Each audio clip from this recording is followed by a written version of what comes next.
इश्तिहारात media industry ਲਈ oxygen ਦਾ ਕੰਮ ਕਰਦੇ ਨੇ। ਜੇ ਆਕਸੀਜਨ ਗੈਰ ਮੁਨਸਿਫਾਨਾ ਅੰਦਾਜ਼ ਵਿੱਚ ਵੰਡੀ ਜਾਏ ਤੇ ਤਾਂ ਵੀ ਇੰਡਸਟਰੀ ਦਾ ਰੁਖ ਬਰਬਾਦੀ ਵੱਲ ਮੁੜ ਜਾਂਦਾ ਹੈ ਤੇ ਜੇ ਇਹਨੂੰ ਗੈਰ ਫਿਤਰੀ ਅੰਦਾਜ਼ ਵਿੱਚ ਰੋਕਣ ਦੀ ਕੋਸ਼ਿਸ਼ ਕੀਤੀ ਜਾਏ ਤੇ ਫਿਰ ਵੀ ਸਹਾਫਤੀ ਇਦਾਰੇ ਮੁਤਜ਼ਲਜ਼ਲ ਹੋ ਜਾਂਦੇ ਨੇ।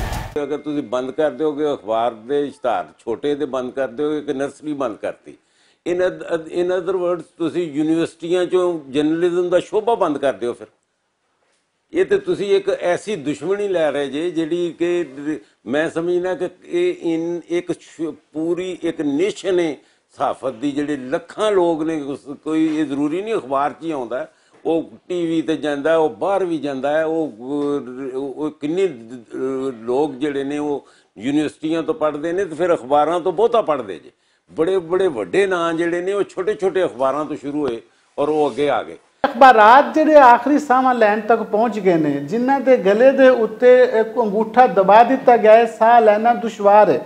एक चौकीदार तो लग के एडिटर तक है सोच रहा है कि पता नहीं इस महीने मैनू तनख्वाह मिलनी है कि नहीं मिलनी, क्योंकि वो वेख रहा है कि मेरे चीफ एडिटर के घर कुछ नहीं जा रहा तो मेरे घर की जाना है। अखबारां नूं सरकारी इश्तिहारां दी काणी वंड उत्ते हुकूमती एतराज़ ते रोक दे नां उत्ते जिहड़ी अग बाली गई है उहदे नाल सरमायादार मालकां नूं ते उन्ना फर्क नहीं पिया पर आम कारकुन इहदे सेक नाल डाढा मुतासिर होया है। पाकिस्तान दे विचों हज़ारां लोगां नूं मुख्तलिफ मीडिया हाउसिस चों बेरोज़गार कीता जा रहा है क्योंकि मालकान उस एजेंडे दे विच हुकूमत दे नाल खड़े ने और हुकूमत मालकान दे नाल खड़ी है।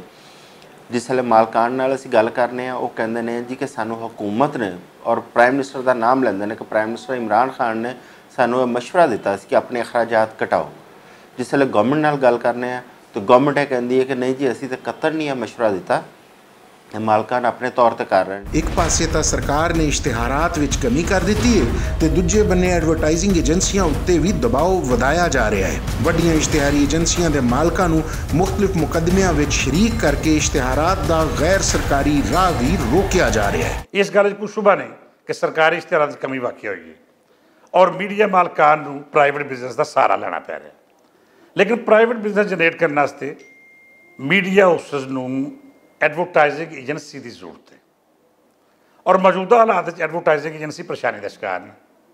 पिछले कई सालों तो कई वड्डे एडवरटाइजर नूं बिला वजह तनकीद और इल्जामात का निशाना बनाया जा रहा है और उसके नतीजे च दो वड्डे मीडिया मालकान इनाम अकबर मिरास के मालक और ओरियंट के मालक जनाब आशमी साहब गिरफ्तार ने और कोई किसी वजह तो बगैर उन्होंने ना जमानत दी जा रही है ना उनके केस का ट्रायल किया जा रहा है। लोड़ इस गल की है कि फौरी तौर पर एडवरटाइजर को रिलीफ फराहम किया जाए। अगर एडवरटाइजर बेहतर होएगा वो मामलात बेहतर होंगे तो मीडिया मालकान भी सुकून आ जाएंगे। अगर एडवरटाइजमेंट की सनत जी है उन्होंने नुकसान पहुँचा रहे हैं जिस तरह ख़त्म हो जाती है वो नाल एक तो मीडिया के नाल जिहड़ा एक बिजनेस का एक सिलसिला है वो भी एक रुकावट आ जाएगी। सरकारी महकमिਆਂ ਦੇ ਵਿੱਚ करप्शन इंतहा ते पहुंची है। इस वक्त भी तुसी किसी भी सरकारी महकमे चले जाओ खसूसन जिथे पैसा इन्वॉल्व है कमीशन तो बगैर उत्थे काम नहीं होंदा और तुसी अगर बराह रास्त कर दो मीडिया हाउसिस नूं ते DGPR PID और जिहड़े एडवरटाइजमेंट देने वाले शोबे ने इत्थे करप्शन होर मजीद वध जाएगी। एजेंसी दे विच ते आ जांदा ना एजेंसी का एक रोल होंदा है एजेंसी ने अपनी एक स्पैसिफिक जिन्नी उहदी कमीशन तय वो कटौती करके अगे पेमेंट कर देनी होंदी है वो अपनी सर्विसिज के पैसे लै रही होंदी है। लेकिन कम से कम उहदे नाल करप्शन की थोड़ी जी रोकथाम हो जाती है। करप्शन फिर भी होंदी है लेकिन कोई थोड़ी जी रुकावट आती है। अगर वो भी रुकावट ख़त्म हो गई तो सरकारी मुलाजम और ब्यूरोक्रेसी है वो ऑलरेडी पाकिस्तान के खजाने के उत्ते पूरा कब्जा जमा के बैठी है तो फिर वो पंजे मजीद जिहड़े ने मजबूत हो जाएंगे। सरकारी इश्तिहारात होन या एडवरटाइजिंग एजेंसियां दे मालकां उत्ते हुकूमती दबाव सहाफती सनत बुरी तरह मुतासिर हो रही है जिदे बादों कारकुन सहाफ़ी परवाह एहतजाज कर रहे हैं।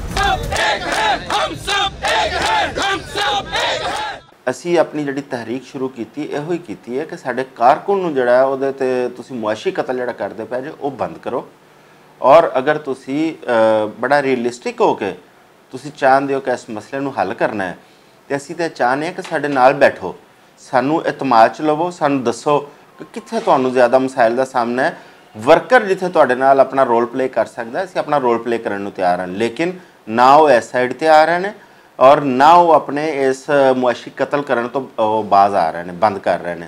ਹਕੂਮਤ ਨੂੰ ਚਾਹੀਦਾ ਹੈ ਕਿ ਉਹ ਇਸ਼ਤਿਹਾਰਾਂ ਦੀ ਵੰਡ ਮੈਰਿਟ ਉੱਤੇ ਜ਼ਰੂਰ ਕਰੇ, ਪਰ ਅੰਨ੍ਹੇਵਾਹ ਅਜਿਹੇ ਫੈਸਲੇ ਨਾ ਕਰੇ ਜਿਨ੍ਹਾਂ ਪਾਰੋਂ ਕਾਰਕੁਨ ਸਹਾਫੀਆਂ ਦੇ ਬਲ ਦੇ ਚੁੱਲ੍ਹੇ ਠੰਡੇ ਹੋਣ ਦੇ ਨਾਲ ਨਾਲ ਮੀਡੀਆ ਇੰਡਸਟਰੀ ਦੀਆਂ ਬੁਨਿਆਦਾਂ ਵੀ ਹਿਲ ਜਾਣ।